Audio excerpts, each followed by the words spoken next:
What is optimal development? Well, it's the reason you're here. Optimal development is the best that you or your baby can be, your child can be at that moment.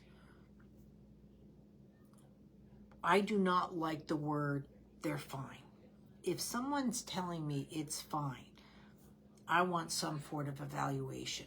Have they done a palpation, meaning have they actually touched my child? Have they run labs? Or what are they doing? What is I'm fine coming from? We really have a soft sense of security by saying that everything is fine. I know from personal experience, my son got sick. I had no idea you could lose everything. It's not even occurred to me. I know there's been so much done in the last 20 years since my son came around about autism awareness. And at the same time too, I don't want autism awareness. What do I do? You know, what do I, and I wasn't even thinking autism at all. I really just thought my son was sick. He'd be better. 1 week went by, 2 weeks went by, I'd hear, you know, well, he didn't have a fever. Well, I know he doesn't have a fever, but my kid's a marshmallow. Like, what do I do? You know, but he'll be fine. He'll be fine. And then the fine never came back. My son was walking, talking, cruising, and then he couldn't roll over. Now, had I had all of this stuff that I've developed for you guys, and I've developed it in so many different ways because everyone has different pragmatics. Maybe English isn't their primary language. The infant development, who are we to be taught about how to get our kids to develop? We kind of hold them. They start walking. They eat lollipops. You know what I mean? You walk away.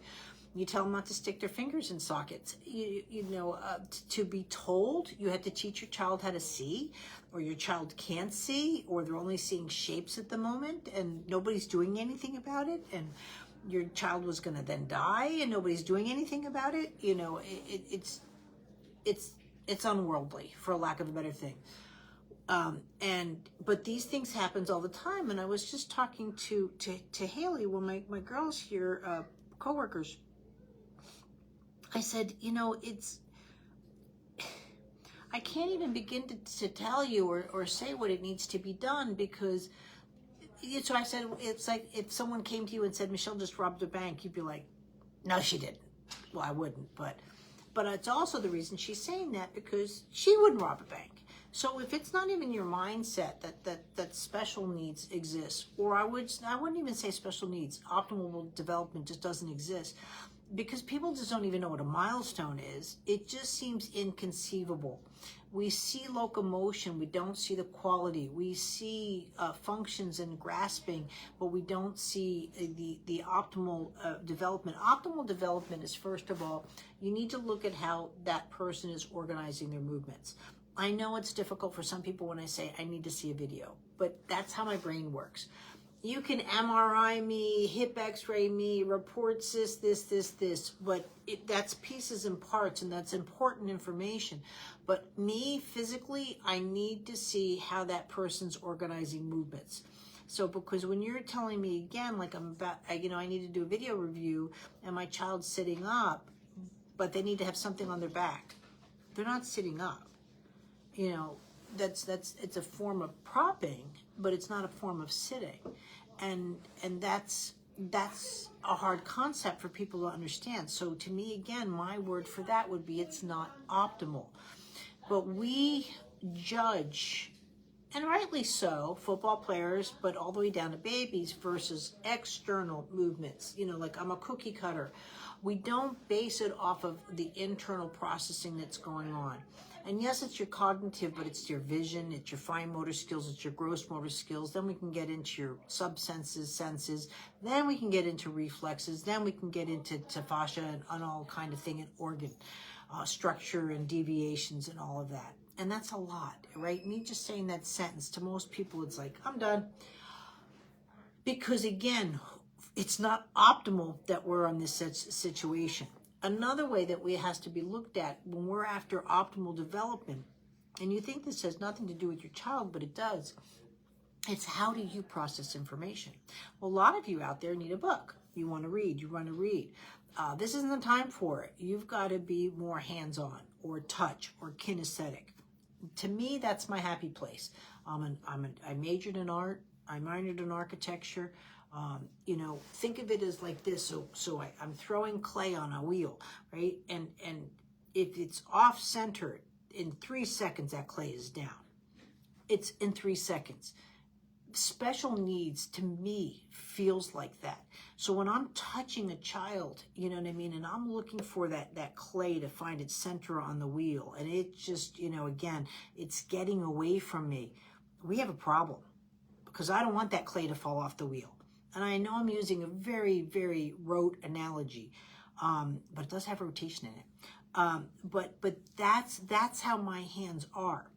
But Christina, who's watching, that might not be her happy place. Christina needs to go, okay, Michelle, you show me here. And this is where Erin comes into place with her. Okay, you show me this, you show me this, and I'm good, right? I just said that. But you don't see it because I'm talking about how that clay is forming and moving on the wheel. Now, again, what happens to that? Is my momentum good? Am I spinning the wheel manually, or is it going off of electric? You know, do I have enough water in the clay? Do I have, you know, all these things come into play. But when you're a new art student and you are coming into my class, you don't care about all that information. You just want to come away with a pot, you know, or a mug for my coffee, or just something that I can say, I did this, I created this. And that's what we did with our kids, right? We created this. And so when you're looking at, again, optimal development, now it starts, beauty becomes in the beholder. My optimal coffee mug might be this. Good thing I'm wearing this shirt. I love Prussian blue. That's my favorite. Not a French ultramarine blue, you know, not light blue, not dark blue, not navy. My real color is that Prussian blue. It's almost as the sun is set and the sun is down and that blue comes in. It's not black yet, but that dark blue, that's my color. That's my favorite color. I'm happy with pink, and I really like sparkles. I don't know why when I age I like sparkles.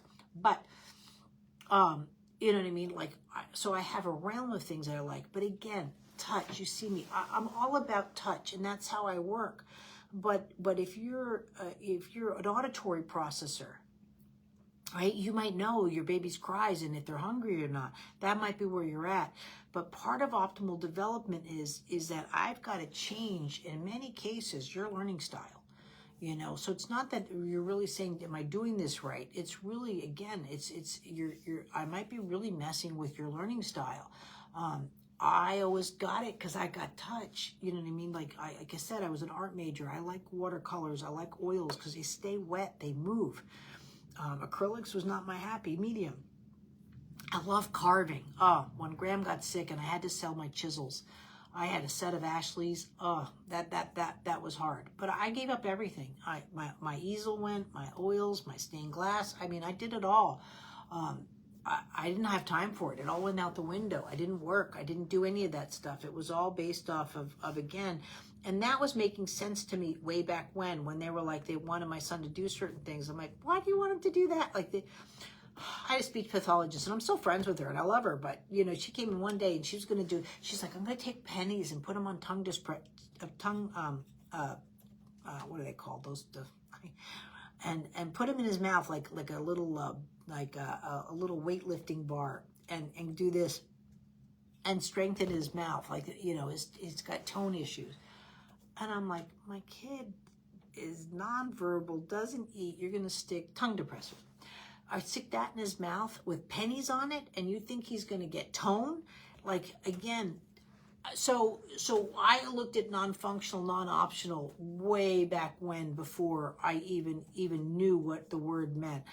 I wanted my son to do something today that he couldn't do yesterday, because I knew with progress, that was this, that was this, that was this. It was everything. If we had progress, and sometimes, guys, I know it's this much, but that the brain is happy with progress. Even with us, we're not meant to chill out. COVID hurt us so many ways because we are not meant to just stay like that, especially when we're being forced. I was joking around yesterday too. I had to do labs, and I had to fast, and it's like, it's amazing. I can go every day without breakfast, no problem. But tell me I can't have breakfast, and that's a problem. I'm starving. you know, we don't do well being told not to do something. We find choosing not to do something, but we don't do well being told to. And if you don't believe me, tell it to a 7-year-old. So optimal development means a lot of different things to a lot of different people. But it doesn't matter if the child is genetic. It doesn't matter if they're sick. It doesn't matter where they are in the stage, nor with you. Is what's happening in your life movement-wise. And movement, again, is breath. Movement, again, is what you eat. Movement, again, is if you're sick or not. These are all movements in the body. It's not just, again, that my ability to pick up something like that and flip it around. That's what we have to look at for optimal development. Is it optimal that, you know, you're taking this course of action, let's say, for medication and so forth? We hash out these conversations every day, way more than you think. You know, do I go out to dinner tonight? You know, is that optimal? Like, you know, how's my health? Am I eating junk food, fast food? Do I have time for it? We really do process a lot of these thoughts way more than you think. Some are subconscious, and some are very conscious. Some are too conscious, you know, they just weigh us down because they're so present in our brains. But when you're working with your child, you just have to know where they're at. And if you don't know where you're at, that needs to be your first start. What's your starting point? And 2, everybody thinks optimal development is tomorrow. Optimal development is today, right? And so today you might have to build a better foundation for tomorrow. You know, it sounds like a cliche, but, you know, I know it's hard for some people when I'm like, I know you think you're sitting up, but you don't even have rolling over. And we need a better foundation. And I don't mean to sound, again, disrespectful or sarcastic in any way, but, you know, I've got to be the one that pulls someone off the tree branch because they think they're just one away from grabbing that, and they don't realize that the grab hasn't even been available. And, but I'm not saying everybody is. You know, Patrick Mahomes, the reason we admire like those people, Tiger Woods and so forth, because towards their sport, they had optimal opportunities. You know, if you look at how many, let's say, people come out of Texas, play football. I mean, high schools have stadiums. I mean, Texas put some money and programs in for their people move just for their kids to have football. But again, if you're sitting on the bench, is that optimal for you? Whether you could get, but if you stayed in you know, Minnesota or someplace, or Jersey, you know what I mean, you would have gotten field time. What's more optimal, bench time or field time? If you're playing with a whole bunch of people which are the best constantly, are you learning what you could, or do you need to be more with someone who's more hungry?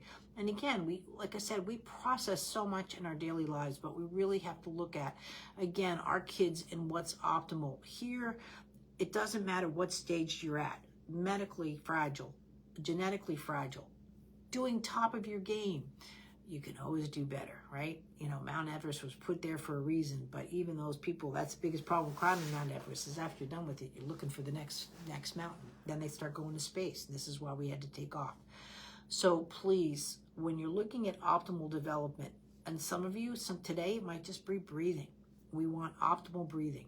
And with some of us, it needs to be, you know, okay, I threw a baseball and now I'm going for the football. Like I said, a lot of people think that you're here because of special needs. It's not about that.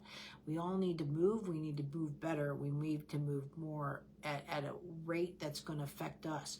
We all have the same bodies. That Cirque du Soleil, you know, Taylor Swift, she's a female, I'm a female, but she's going to, again, but comparing her to me is apples to oranges in my book. But am I capable of being a tailor? We've got the same pieces and parts, why not? But at the same time, no, I'm not, you know, and I don't want to be, so I'm not even going there. She's beyond talented human being. I don't care if you like her stuff or not. I mean, powerhouse.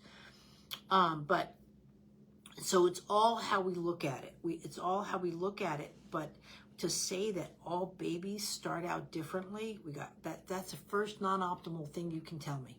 You know, we need optimal development, not, oh, they'll figure it out. All kids are supposed to be different. And no, that right off the bat is not where we need to be. So I'll continue these conversations, but I'll talk to you in a bit. Hi, Christina.